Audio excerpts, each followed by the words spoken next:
Bismillahirrahmanirrahim. Assalamualaikum warahmatullahi wabarakatuh. Saya merasa sebenarnya tidak ada lagi yang bisa saya katakan. Jadi saya seperti kata Panglima berdoa saja. Doa saya, semoga Anda resapi, amalkan apa yang dikatakan oleh Bapak Panglima tadi. Itu penting. Jadi Anda tidak memerlukan tambahan lagi oleh saya. Beliau memberikan nasihat kepada Anda itu lebih tinggi derajatnya daripada nasihat saya. Karena saya bukan pejabat, beliau ini pejabat tinggi di Republik ini. Apa yang beliau sampaikan kepada Anda itu adalah berdasarkan pengetahuan, pengalaman, dan pengamatan. Saya takut kalau setambah-tambah lagi nasihat, Anda malah bingung. Jadi nggak usah lagi deh. Oke. Tadi saya cerita sedikit saja. Tadi Panglima menyebut-nyebut saya sebagai dosen atau guru beliau. Begini, saya ini sejak tahun 94 itu menjadi pengajar tetap di Sesko TNI. Oke. 2 hari 3 hari lalu saya baru mengajar lagi, ada seminar kemarin itu. Tapi saya nggak pernah ingat mahasiswa saya. Karena di kelas itu 150 sekian kolonel. Dan kalau tentara itu duduk rapi berjajar di situ dengan topi yang sama, saya nggak tahu yang mana yang mana. Jadi ketika Panglima cerita bahwa saya pernah menjadi guru beliau, saya bertanya di mana, saya nggak ingat. Saya tiba-tiba teringat sekian tahun lalu Henry Kissinger pernah mengatakan, tahu nama Henry Kissinger kan? Dia pernah mengatakan, saya nggak pernah ingat tuh mahasiswa saya. Saya pikir sombong amat.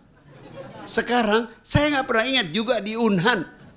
Di PT IKA, saya ini kan guru besar Universitas Pertahanan Indonesia, guru besar di PT IKA, murid saya polisi. Kalau ketemu di jalan dia kasih hormat, saya tanya, di mana ya kita ketemu? Loh Pak, saya kan murid Bapak. Ya di mana? Murid saya itu banyak sekali. Itu satu hal. Yang kedua, saya mau katakan saya malam ini bahagia betul. Apa yang dikatakan Bapak Panglima, itu tidak hanya sedikit dari yang saya sampaikan di kelas.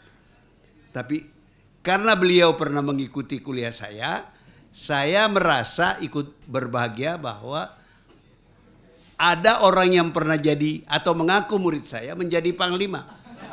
Jadi kemarin Pak di Sesko itu saya berdoa kepada mahasiswa saya 140 sekian kolonel, darat, laut, udara. Pokoknya paling sedikit ada di antara kalian jadi Panglima. Jadi kalau nanti kita ketemu, you sebut ini dulu guru saya.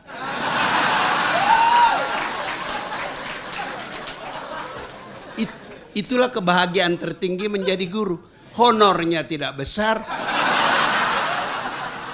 pensiunnya kecil.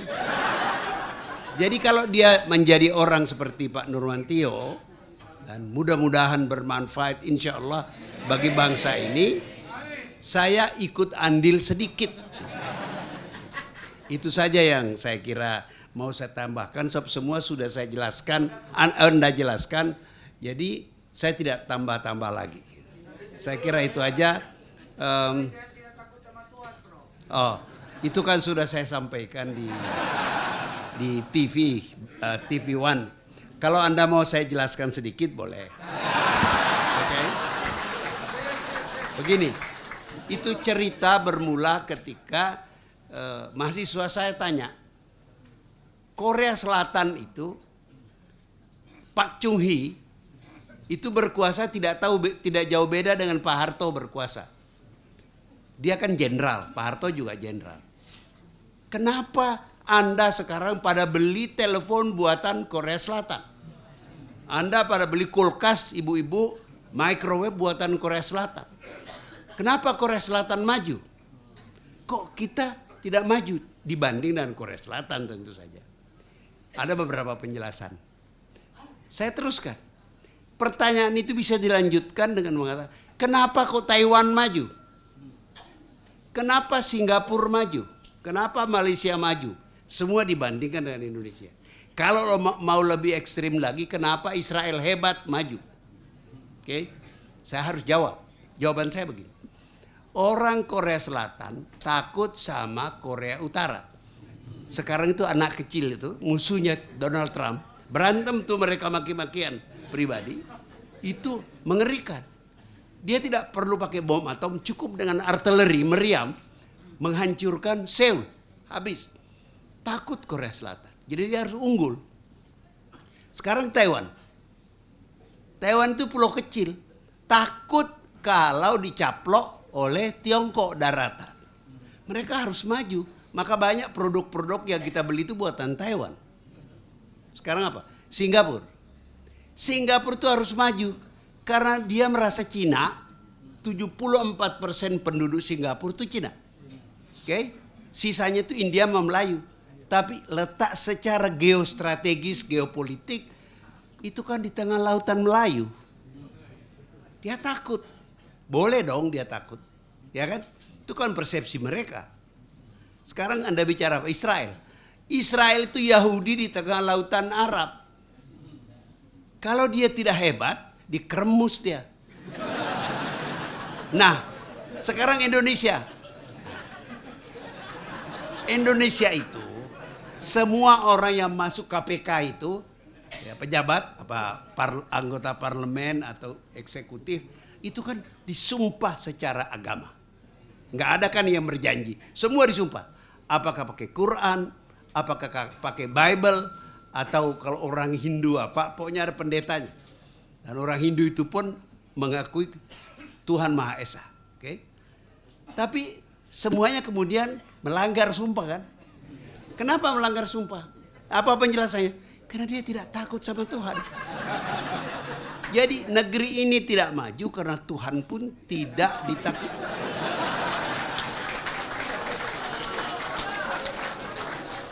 Tantangan kita adalah bagaimana membuat negeri ini supaya Tuhan ditakuti. Kalau kita tidak mengatur dengan benar, jangan KPK. Tuhan aja nggak ditakuti kok. Kira-kira seperti itu. Jadi itu aja kira-kira sebaik. Saya sebenarnya mau cerita panjang. Sebab ini yang kita bicarakan ini bagian dari kuliah yang saya berikan kepada mahasiswa saya. Tapi kalau saya ulangi nanti berlebih-lebihan. Poin penting saja saya kutip di bagian dari kuliah saya. Penting, kecil sekali. Orang tidak menyadari, mahasiswa saya paling tidak saya tanya, nggak menyadari, kapan sih mulai ada konsep Indonesia? Kita semua taken for granted, kita bangsa Indonesia. Kapan mulai itu Indonesia? Setiap saya memulai kuliah di depan para kolonel mungkin zaman Pak Nurmantio juga, saya udah lupa apa saya nanya. Dan jawabannya itu aneh-aneh, misalnya, oh Indonesia ada dari zaman Majapahit, zaman Mataram, Sriwijaya. Salah. Konsep Indonesia itu adalah konsep yang muncul pada dekade kedua abad 20. Itu kira-kira tahun 23-24 di Belanda. Oleh pemuda-pemuda pelajar Indonesia di Belanda yang salah satu tokohnya adalah Muhammad Hatta. Enggak lama kemudian Sumpah Pemuda. Oke. Nah, kapan ada kata kita? Ini juga tidak banyak diketahui. Kita. Perhatikan, semua perang dulu itu raja yang perang. Menyerang Batavia, itu Sultan Agung, enggak ada rapat panglima apa, serang Batavia. Perang melawan Belanda di Makassar itu Sultan Hasanuddin. Kapan kita melawan Belanda itu bermula pada perang Padri. Itu orang nggak banyak tahu. Perang Padri itu yang mula-mula berperang itu orang Padri yang saya kira karena pengaruh Wahabi. Ada 3 haji di situ, Haji Miskin, Haji Piabang, satu lagi saya selalu lupa. Ya. Orang Minang pasti lebih ingat dari saya. Oke? Mereka ini perang melawan kekuatan adat. Nah, seperti kata Panglima tadi, Belanda datang masuk bantu kekuatan adat. Seperti biasa dong, sudah itu tidak keluar lagi. Ya. Kayak Amerika di Afghanistan, kayak Amerika di Irak sekarang. Oke. Kaum Padri melihat bahwa yang mereka perangi itu adalah orang Belanda selain orang adat. Mereka merumuskan, yang kita lawan ini kafir. Kita ini siapa? Kita ini Islam.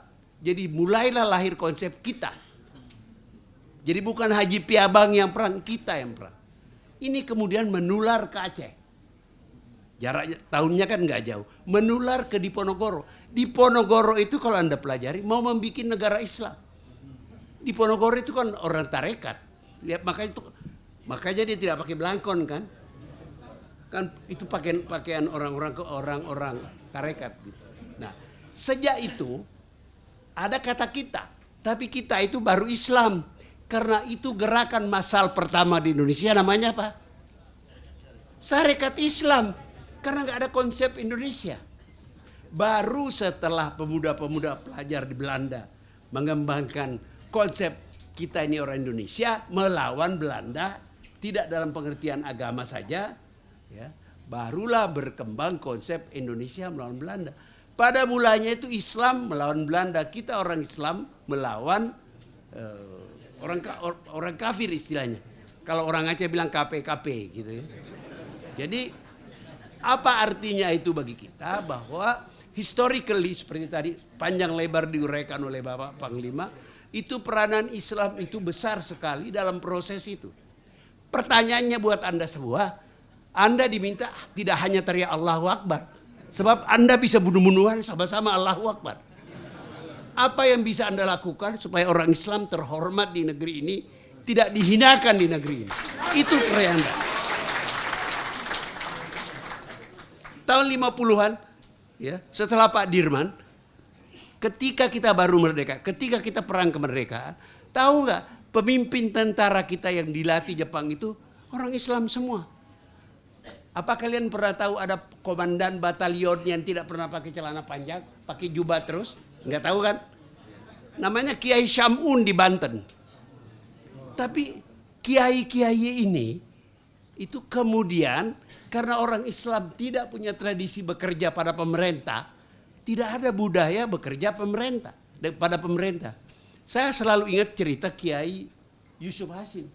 Setelah penyerahan kedaulatan, orang-orang bekas Sabilillah, Hizbullah berhenti. Nggak ada budaya mereka bertahan menjadi pegawai pemerintah. Tentara itu kan dipekerjakan oleh pemerintah. Beberapa orang bertahan, seperti Pak Dirman, bapaknya Mbak Sofi, itu bertahan. Ada beberapa Kiai Mukhlas Rawi itu bertahan. Tapi kebanyakan keluar.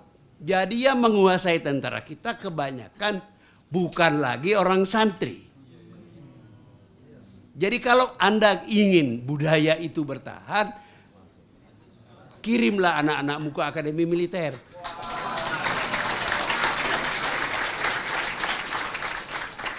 Tapi bersiap-siaplah di zaman sekarang, anak-anakmu tidak akan kaya. Kalau mau kaya, masuk fakultas hukum jadi lawyer, kaya raya. Masuk fakultas ekonomi, jadi manajer, kaya raya. Kalau masuk di dalam tentara itu kecil sekali kemungkinannya menjadi kaya, kecil sekali. Kalau zaman Orde Baru bisa dijamin kaya, asal you tidak bikin ribut. Oke? Itu aja tambahannya. Terima kasih. Assalamualaikum warahmatullahi wabarakatuh.